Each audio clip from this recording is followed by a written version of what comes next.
အားလုံးပဲမင်္ဂလာပါခင်ဗျာကျွန်တော်တို့ရဲ့နောင်ရုံ official horror channel လေးကနေပရိသတ်များအားလုံးကိုနှွေးထွေးစွာနဲ့ကြိုဆိုလိုက်ပါတယ်ခင်ဗျာ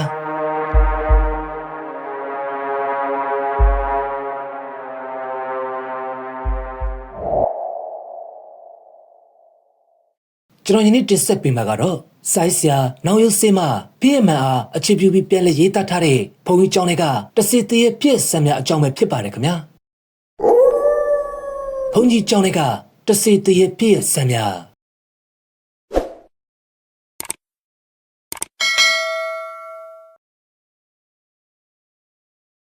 အပိုင်းလေးကျောင်းအောက်ထက်ကခေါင်းတလာ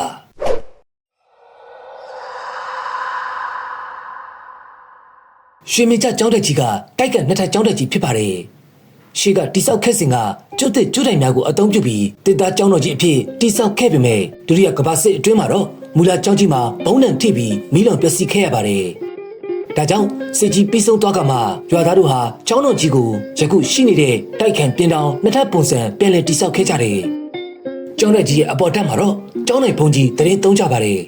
အောက်ထပ်ကိုတော့ပစ္စည်းများသိမ်းဆည်းအဖြစ်အသုံးပြုပြီးတောက်ခတ်ပြီးပိတ်ထားတာကသာများပါတယ်အလူအတန်ရှိချိန်များနဲ့အခါတွင်ဒုံလဘရဟန်းများရှိချိန်တို့တွင်တော့နေရာထိုင်ခင်းအတွက်အောက်ထပ်ကိုဖွင့်ကထားတတ်တယ်အောက်ထပ်မှာရှိတဲ့ပစ္စည်းပစ္စယများအကြားမှာတူတူကြကြအဖြစ်နဲ့မှန်စီချွေချထားသောကျုပ်ကောင်းတလားအလူ၃လုံးရှိနေပါတယ်ထို၃လုံးအနက်တစ်လုံးကတော့ကျောင်းကြီးဘုံနဲ့တင်းစင်ကအဖုံမီးလုံးသွားခဲ့တာကြောင့်ဒီတိုင်းဟောင်းလုံးကြီးသာရှိနေခဲ့တယ်ထိုခေါင်းတလားတို့မှာကျောင်းစတင်စဉ်ကဦးဆုံးကျောင်းထိုင်ခဲ့ကြသောအစစ်အဆက်ကျောင်းထိုင်၃ပါးတို့ပြန်လုံတော်မူစဉ်ကပြုလုပ်အသုံးပြုခဲ့တဲ့တလားများပါဒါကြောင့်ထိုခေါင်းတလားတို့ကိုကျောင်းရဲ့အမွေနှစ်အဖြစ်အမတ်တရသိသိထားခြင်းသာဖြစ်ပါတော့တယ်ကျောင်းတော်ကြီးမှာရဟန်းကန်ရှင်ပြုအလုပ်တစ်ခုရှိနေတယ်ဒါကြောင့်ကျောင်းရဲ့အောက်ထပ်ကိုဖွင့်ထားပါတယ်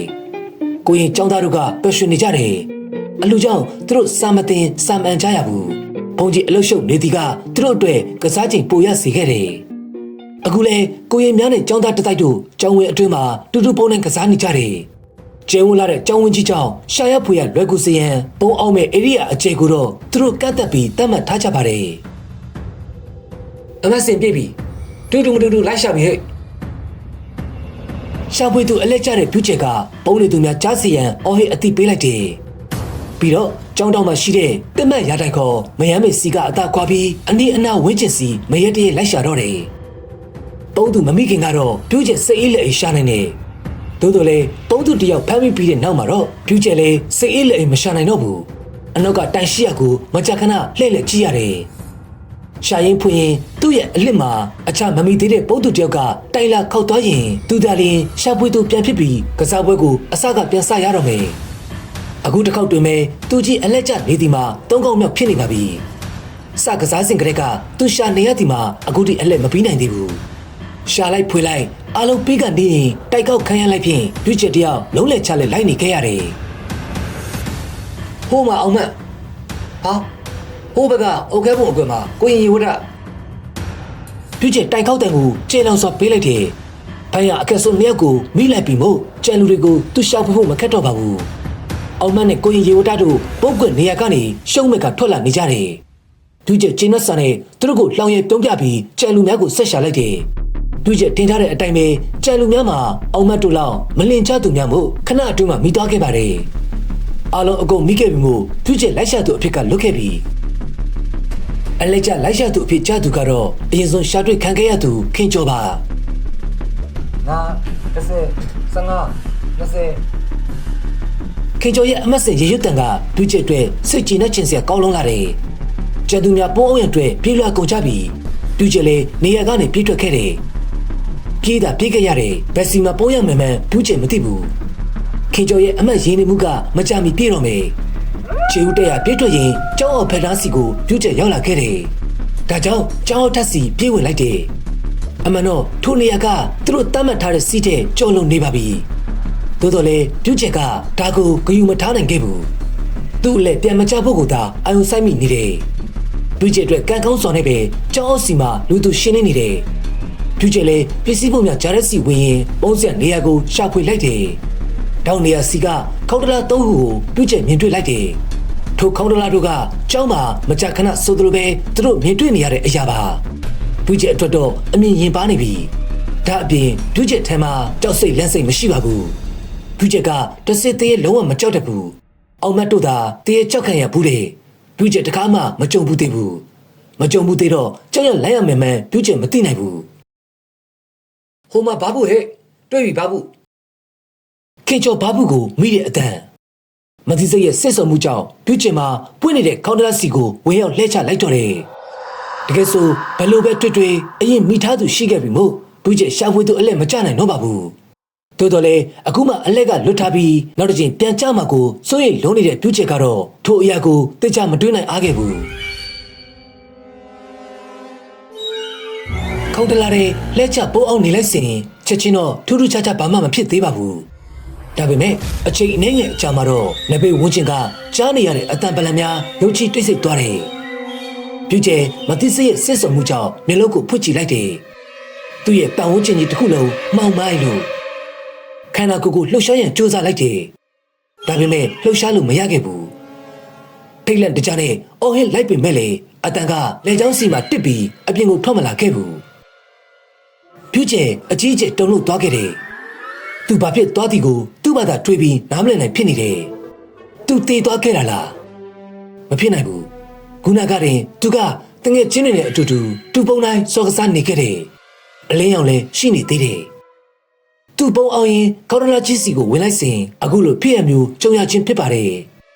ဒါကြောင့်သူတေးသွားရသည်ကတော့လုံးဝမဖြစ်နိုင်ဘူးဒီလိုဆိုရင်သူအခုဘာဖြစ်သွားတာလဲ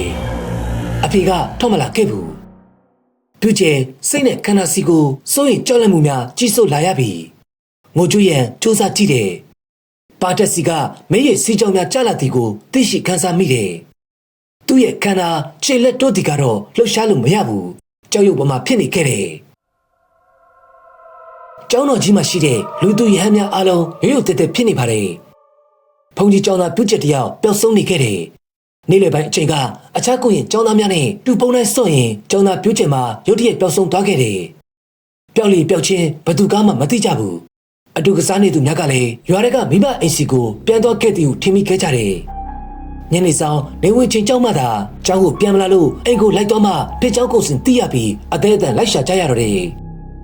တီလင်တီချင်းကျောင်းတွင်းမှာရှိတဲ့ရဟန်းကိုရင်ကျောင်းသားများအပြင်အလူအတွက်လာရောက်လုတ်ကန်ချသူများပါကျောင်းတွင်းကိုပိုက်စိတ်တိုက်နေရလက်မကျန်ရှာကြတယ်သို့တော်လည်းခြေဆက်လက်စတဲလွန်စားပြီးမရဘူးညနေမှောင်လာတာနဲ့အမျှကျောင်းတွင်းရေးကနေရက်ရွာအရေးဖြစ်ခဲ့ပြီကျောင်းတွင်းမှာမတွေ့ရတာမို့ရွာထဲစီကိုဆက်လက်ကရှာကြပြန်နေသို့တော်လည်းတရင်အစအနလုံးဝမရဘူးကလေးတကိုးတွေများဖမ်းသွားလေလားရှာဖွေကြသူများတွေကတယောက်ကတွတ်ဆပြီးပြောတယ်ကျမသားလေးတော့ရေတိတ်နစ်ပါပြီဒီမှာရဲ့ကဲပေးကြပါဦးရှင်ရှာပေးကြပါဦးဖြူကျဲရဲ့မိခင်မတ်ရွှေတင်ကတော့တားစောကြောင့်လူလိမ်အောင်ငိုးနေပါပြီရွှေတင်တတိထားပါဦးဟာငါတို့သားလေးဘာမှမဖြစ်တော့ပါဘူးသူ့ကိုငါမတွေ့မချင်းလိုက်ရှာမှာပါနေစိတ်ထိမ့်ပါဦးဟာခင်မပြည့်သူကိုတင်ကြီးကနဘေးကနေဖိတ်ကူတွဲထားကပြောလိုက်ချင်းဖြစ်ပါတယ်ဘာပဲဖြစ်ဖြစ်မြို့ရဲစခန်းမှာလူရောက်တော့ဖွင့်ထားတာကောင်းမြင်ထင်နေဗျာ။အိုးကွာမင်းကလည်းကလေးကသူ့ဘာသာကစားခြင်းအလဲလုံးနေတာ။ဒါမှမဟုတ်တနေ့ရရမှာအိပ်ပျော်နေတယ်ဆိုဘယ်လိုလုပ်မလဲ။တော့ကြရဲရောက်လာမှကလေးကတနေ့ရရကထွက်လာရင်ရဲကအလုတ်ရှုပ်ရကောင်းမလားဆိုပြီးမင်းတို့ကိုအမှုပြန်ဖွင့်လိုက်မယ်။ဟုတ်တယ်ဗျ။ဒါတော့ထောက်ခံနေဗျာ။ဘာပဲဖြစ်ဖြစ်တကောက်အမြင်တော့ညှင်းမနဲ့ပါဘူး။အခုလည်းကျုပ်တို့လိုက်ရှာနေကြတာပဲ။ရဲလာလည်းဘာမှမတူဘူးရှားကြရမှာပဲဒီညမတွေ့မှပဲမနေ့အစောကိုတွားတိုင်တာကောင်းပါတယ်ဗျာရွာသားတွေလည်းတယောက်တစ်ပေါင်းနဲ့စူညံနေကြပါပြီကိုထင်ကြီးနဲ့မတ်ရွှေတင်မှာတော့တားစောကြောင့်သူတို့ပြောသောစကားကိုနားထောင်ရင်ဟိုလိုလောက်ရနိုးဒီလိုလောက်ရနိုးဖြစ်နေတယ်တဖြည်းဖြည်းနဲ့ည8 နာရီထိုးပါတော့မယ်ပြုချက်ကိုတော့မတွေ့ကြသေးဘူးရွာသားတို့လည်းရွာအနှံ့နေမကပဲလေတော်များအထိပါလူဖြတ်ပြီးလိုက်ရှာနေကြတယ်လို့ကျောင်းတော်ကြီးရဲ့အတွင်းမှာလည်းရှိရှိသမျှသူများဖြင့်ထပ်ပတ်တလဲလဲရှာဖွေနေကြစေပါည10 နာရီခန့်မှာတော့ကျောင်းတော်ကြီးတစ်ခုလုံးထောင်းထောင်းချီချီရှာဖွေကြပြီးပါပြီမတွေ့ရတဲ့အတွက်ရှာဖွေခြင်းကိုခဏတာရန်နာလိုက်ကြပြီးကျောင်းမှာရှိတဲ့ရဟန်းတန်ခါများအလုံးဖျောင်းဝတ်တက်ရန်ပြင်ဆင်လိုက်ကြတော့တယ်ထို့အချိန်မှာတော့အလူတွေလောက်ကနေကြသူများမှလည်းပွဲပြဲလို့မရတာမို့ရှာဖွေခြင်းကိုရန်နာကြပြီးသူတို့လှုပ်ရှားရှိသည့်များကိုဆက်လက်လှုပ်ဆောင်နေကြတယ်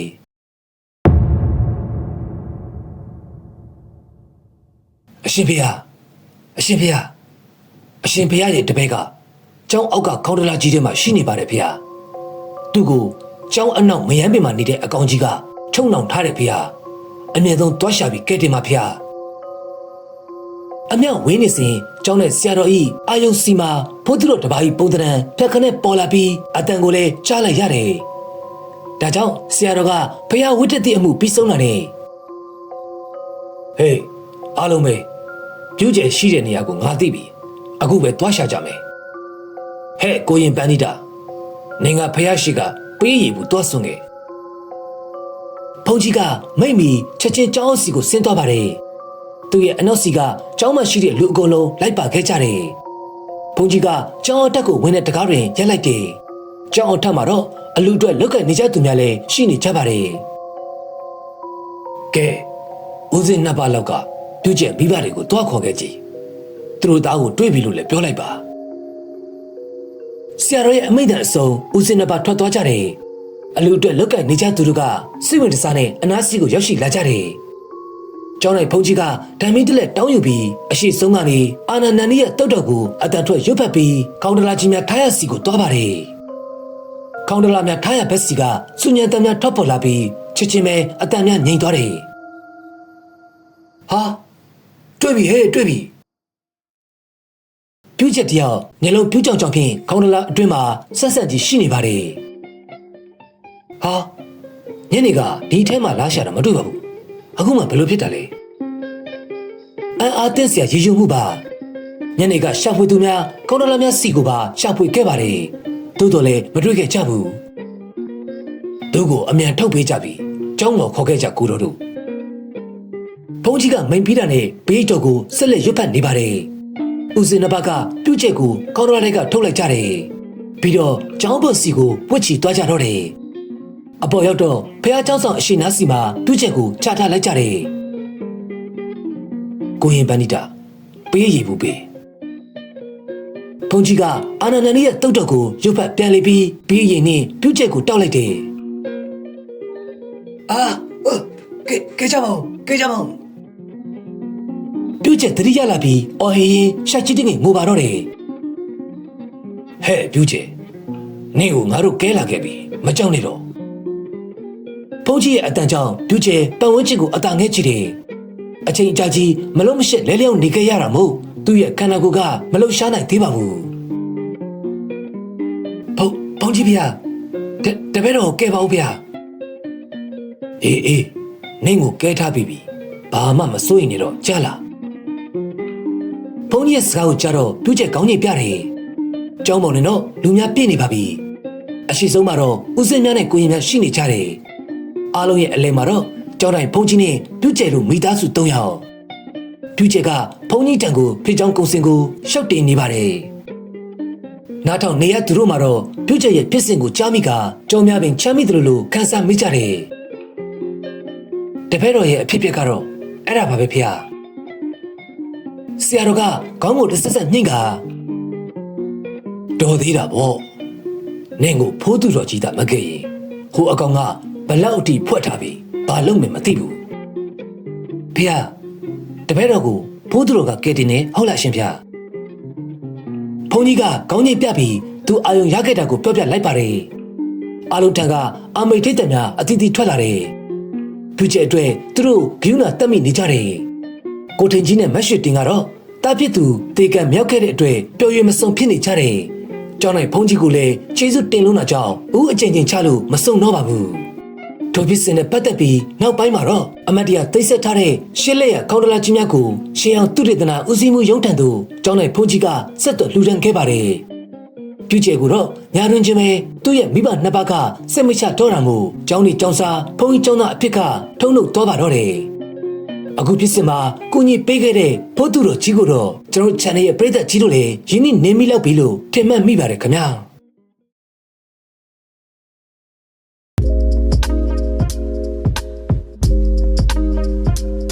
ဟုတ်ကဲ့အားလုံးကိုအထူးပဲကျေးဇူးတင်ရှိပါတယ်ခင်ဗျာနောက်နေမှာလေ PMN အားစိုင်းသူနောက်ရုပ်စီမပြန်လေအခြေခံပြီးရေးသားထားတဲ့ဖုန်ကြီးကျောင်းတွေကတစစ်သေးဖြင့်ဆံများထဲမှာအပိုင်းက